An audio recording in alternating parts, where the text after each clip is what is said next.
backgrounded from the aspect that COVID-19 was declared a pandemic in 2020, and slum dwellers are considered among the high-risk populations that records high mortality rates and morbidity rates when it comes to pandemics and other disease outbreaks. And what puts slum dwellers as a risk population is the factors including the high population rate, the inadequate access to clean water, informal dwellings, and also the unhygienic status. And because of this, doing studies pertaining to health-seeking behavior is a very important link in helping us achieve infection prevention and controls, especially in the slum dwellings. So why is the COVID-19 study very important? Is because number one, it's going to guide us on how to develop preventive policies and strategies when it comes to future infectious illnesses. So what was the study major objective? Was number one, to establish the various COVID-19 health-seeking behaviors among the slum dwellers, and to also understand there are factors that were influencing these HSB activities during the pandemics. And through that, we are therefore able to come up with the preventive strategies that can help us not only plan for future SARS-related illnesses, but also what we can do in case of any unpredictable outbreaks.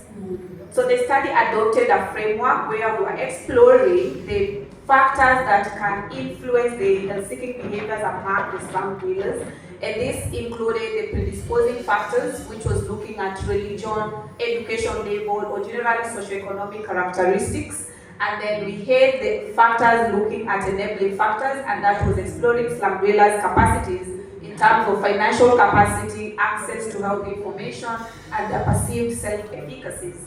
And the other factor was need for care factor, where we are looking at self-reported health status, pre-existing illnesses, and so on. And this produces different health factors, and this is what's going to help us and see how the slum dwellers behaved in response to the COVID-19 that was declared a pandemic.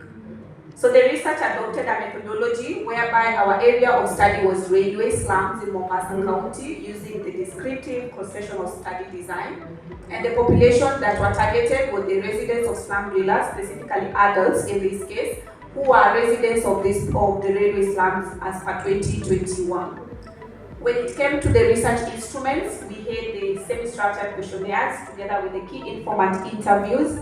And during the data collection, we conducted the interviews for key informants, that is religious leaders, that is pastors, and then we had health facility in charges, and also the area chief, who are very critical in influencing the decisions of the slum dwellers. And the other bit was including the residents themselves in asking them using the questionnaires.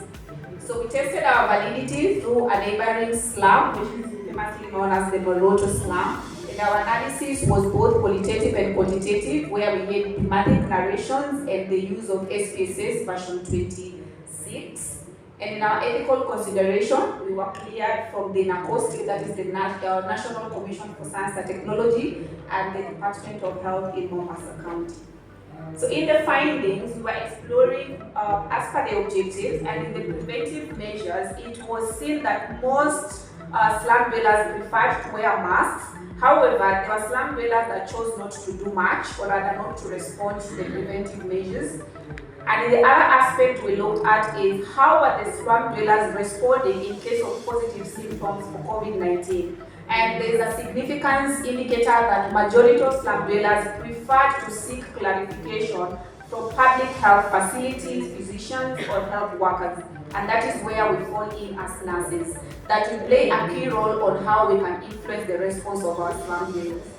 And in this case of looking at the factors influencing our slum dwellers in choosing health options and actions, the predisposing factors seem to have an extreme influence in terms of the case of how religion, personal values, and even the attitude towards COVID-19 enable them to take response or to take actions in managing the COVID-19 issues. And when it comes to the enabling factors, there were different levels of influence. As you can see on the financial capacity, that is ability to afford healthcare, there was moderate influence on their seeking of these services. Well, on the aspect of insurance, it seems that most slum dwellers were not influenced by any aspect of insurance access to seek care in terms of COVID-19. However, access to health facility and self-efficacy had an extreme influence on how slum dwellers were seeking care in regards to COVID-19. And when it came to the need for care factors, the slum dwellers had a range of moderate to extreme influence, that is, the existing health conditions precipitate majority of the slum dwellers to seek care in response to COVID-19, while self-reported health status and COVID severity had some moderate influence. However, what was the significance in terms of correlations of our slum dwellers in regards to socioeconomic aspects? You find that marital status and state of housing in the slums had a great influence in their choices of healthcare, specifically formal health-seeking behaviors. That for the married people and people who are sharing their houses had more chances to seek care as opposed to people who are living individually.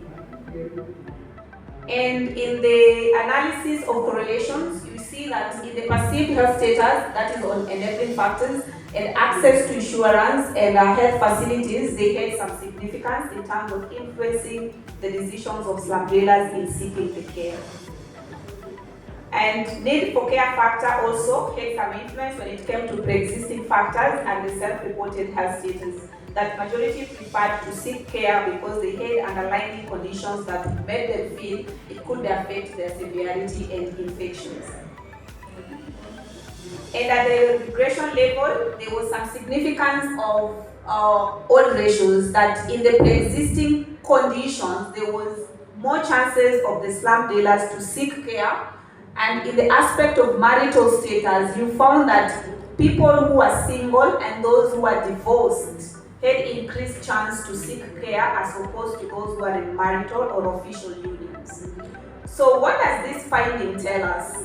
It says therefore that from the key informants, the preventive strategies that is being encouraged is that they feel we should conduct mass health education and awareness when it comes to illness prevention and control. However, in congested spaces, there is encouragement for wearing of masks and the government also promoting accessibility. Unfortunately, in our country, there was costs that were being charged for quarantining and isolation in the facilities.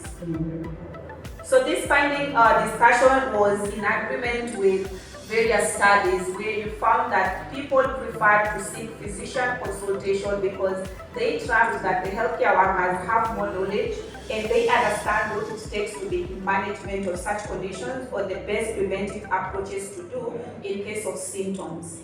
So what do we conclude from our research is that slum dwellers actually prefer wearing of masks as opposed to other control measures. And in this study, it came clearly that single and divorced participants or people who are living in housing that were congested or people who had pre-existing conditions and the other stated factors actually had some major influence on the different COVID-19 health-seeking behaviors that they practice. It therefore shows that there is need for community engagement in terms of mass education and awareness, not only to help with attitude change, but also to promote mass testing and vaccinations. The other side is what do we recommend to the different ministries? The study shows that housing has a major influence and disease existence, that is pre-existing diseases, also had a major influence on the HSBs.